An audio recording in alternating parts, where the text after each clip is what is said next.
ఈ వీడియోలో వెంకటేశ్వర స్వామి అప్పు ఎందుకు తీసుకున్నాడో మనం తెలుసుకుందాం. ఈ వీడియో మీరు పూర్తిగా చూసేందుకు ప్రయత్నం చేయండి. కలియుగంలో భక్తులను కాపాడటానికి వైకుంఠం నుంచి భూలోకానికి వచ్చిన వాడు శ్రీనివాసుడు, అదే వెంకటేశ్వరుడు. వెంకటాద్రిపైన నివసిస్తున్న సమయంలో పద్మావతి దేవిని చూసి మోహితుడయ్యాడు. ఆమెను వివాహం చేసుకోవాలని నిర్ణయించుకున్నాడు. కానీ సమస్య ఏమిటంటే వైవాహికానికి కావలసిన ధనం అతని దగ్గర లేదు. అదేవిధంగా అతడు కుబేరుని దగ్గరకు వెళ్ళాడు. కుబేరుని దగ్గర అప్పు తీసుకోవడానికి ప్రయత్నం చేశాడు. అప్పుడు శ్రీనివాసుడు అంటే వెంకటేశ్వరుడు కుబేరుని ఇలా అడిగాడు, కలియుగంలో భక్తుల పాపాలను పోగొట్టి వారికి మోక్షం ఇవ్వటానికి ఈ వివాహం అంటే ఈ పెళ్ళి అవసరం అని, ఇప్పుడే ఆ అప్పు ఇవ్వు, కలియుగాంతం వరకు నేను నీకు తిరిగి చెల్లిస్తాను అని కుబేరునితో అన్నాడనమాట. అప్పుడు కుబేరుడు సంతోషంతో అప్పు ఇచ్చాడు. అప్పుడే ఒక ఒప్పందం అనేది జరిగింది. ఆ ఒప్పందం ఇప్పుడు మనం తెలుసుకుందాం. శ్రీనివాసుడు చెప్పిన మాట ఏమిటంటే, నా దర్శనానికి వచ్చే ప్రతి భక్తుడు ఏదో ఒక కానుక సమర్పిస్తాడు. ఆ సంపదతో నేను ఈ అప్పు తీర్చుకుంటాను అని కుబేరునితో అంటాడు.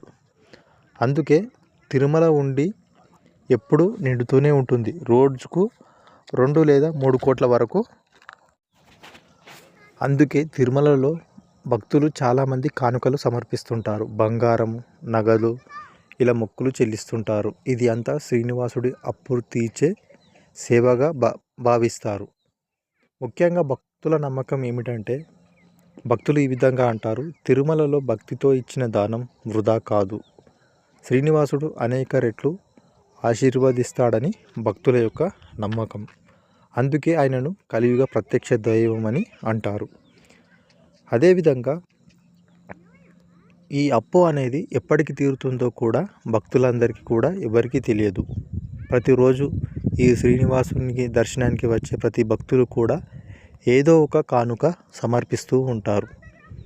ప్రతిరోజు ఇంచుమించు 2-3 కోట్ల వరకు రావడం అయితే జరుగుతుంది. అది ఇప్పటికీ జరుగుతుంది. బట్ అప్పు ఎప్పటికి తీరుతుందో ఏ భక్తునికి కానీ ఎవరికి కానీ తెలియదు. ఇది రహస్యం. ఇది వెంకటేశ్వరుని యొక్క కుబేరుని కథ. ఈ వీడియో మీకు నచ్చింది అనుకుంటున్నాను. ఈ వీడియో నచ్చితే ఇలాంటి వీడియోలు మన ఛానల్లో చాలా ఉన్నాయి. వాటన్నిటిని మీరు తప్పకుండా చూడండి. కేవలం వెంకటేశ్వర స్వామికి సంబంధించిన వీడియోలు మాత్రమే ఈ ఛానల్లో అప్లోడ్ చేయడం అయితే జరుగుతుంది. దయచేసి కావున మీరు సబ్స్క్రైబ్ చేసుకొని మన ఛానల్లో ఉన్న వెంకటేశ్వర స్వామికి సంబంధించి టికెట్స్ కానీ, అదేవిధంగా ప్రయాణానికి సంబంధించి ఇన్ఫర్మేషన్ కానీ అనేక రకాల వీడియోస్ అయితే మన దాంట్లో ఉన్నాయి. మీరు తప్పకుండా చూడండి.